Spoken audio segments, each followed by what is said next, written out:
Pre exam को हल करते समय पेपर कठिन हो चाहे सरल हो, आपको 3 स्टेप में पेपर को सॉल्व करना चाहिए।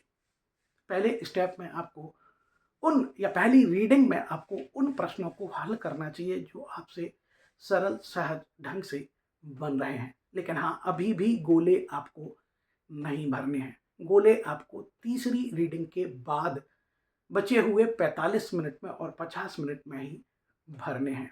पहली रीडिंग में आपसे मुख्यतः 50-60 और हो सकता है 70 क्वेश्चन भी हो जाएं और हो सकता है 40 प्रश्न भी आप ना कर पाएँ, लेकिन आपको धैर्य नहीं खोना है।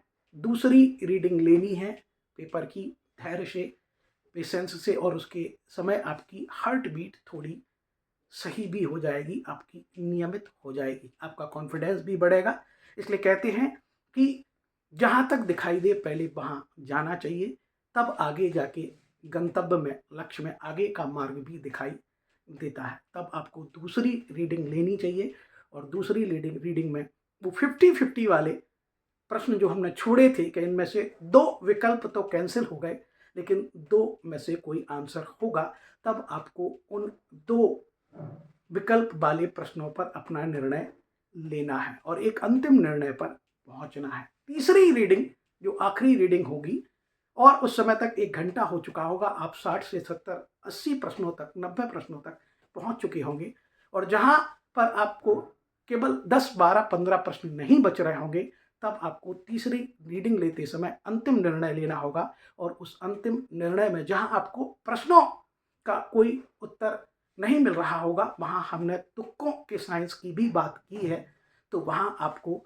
तुक्के या विकल्प वही चुनने हैं जो पिछले आंसर में, उत्तरों में जो विकल्प ज़्यादा बार बार जिनकी पुनरावृत्ति हुई है या जो आंसर हमें बार बार मिले हैं। वो आंसर ए भी हो सकता है, बी भी हो सकता है, सी भी हो सकता है, डी भी हो सकता है। ये आपका विवेक है कि आप उसको समझते हुए किसी एक विकल्प के साथ जाएं।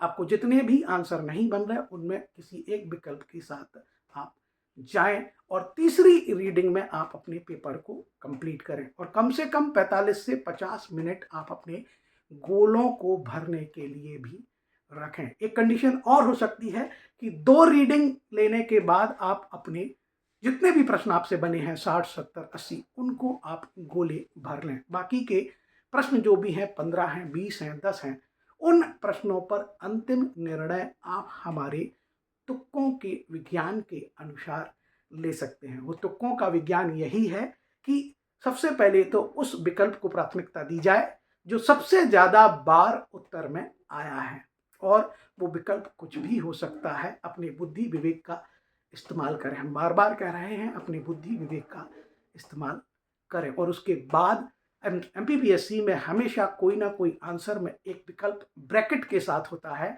और उस ब्रैकेट में हिंदी या उसका अंग्रेजी वर्जन लिखा होता है। सामान्यतः उत्तर वही होता है, ध्यान रखना। और एक और चीज एमपीपीएससी में बारंबारता के रूप में देखी गई है कि जब आप पर उत्तर ना बन रहा हो और 4 विकल्पों में से जिसकी भी इबारत ज्यादा लंबी हो, जो उत्तर ज्यादा लंबा हो, सामान्यतः उत्तर वही होता है। ध्यान रखना, ये बात तब लागू करनी है जब हम पर उस प्रश्न का उत्तर बिल्कुल नहीं बन रहा हो, हमें उसका कोई आइडिया नहीं हो, तब आपको हमारे तुक्कों के इस विज्ञान का सदुपयोग करना है। मानवीय त्रुटियां बिल्कुल नहीं करनी है, घबराना नहीं है। आपकी जीवन भर की पढ़ाई एक तरफ है और ये 2 घंटे का प्रबंधन मैनेजमेंट एक तरफ है। एग्जाम मैनेजमेंट आपकी पढ़ाई से काफी ज्यादा महत्वपूर्ण है। जो व्यक्ति इसका प्रबंधन कर लेता है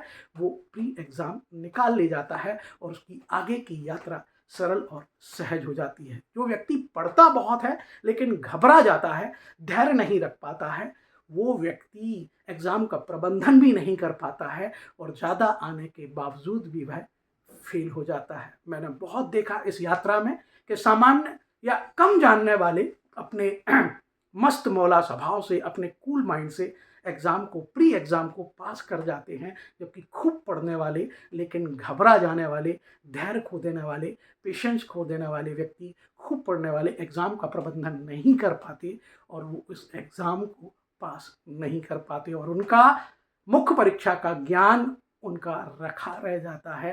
ध्यान रखना, तो इसमें धैर्य खोने की ज़रूरत नहीं है। धैर्य रखें। ये एग्ज़ाम केवल और केवल ज्ञान का नहीं है, ये एग्ज़ाम आपकी पर्सनैलिटी का भी है, ये एग्ज़ाम आपके व्यक्तित्व का भी है। ध्यान रखना। शुभकामनाएं आपके एग्ज़ाम के लिए। जय हिंद, जय भारत दोस्तों।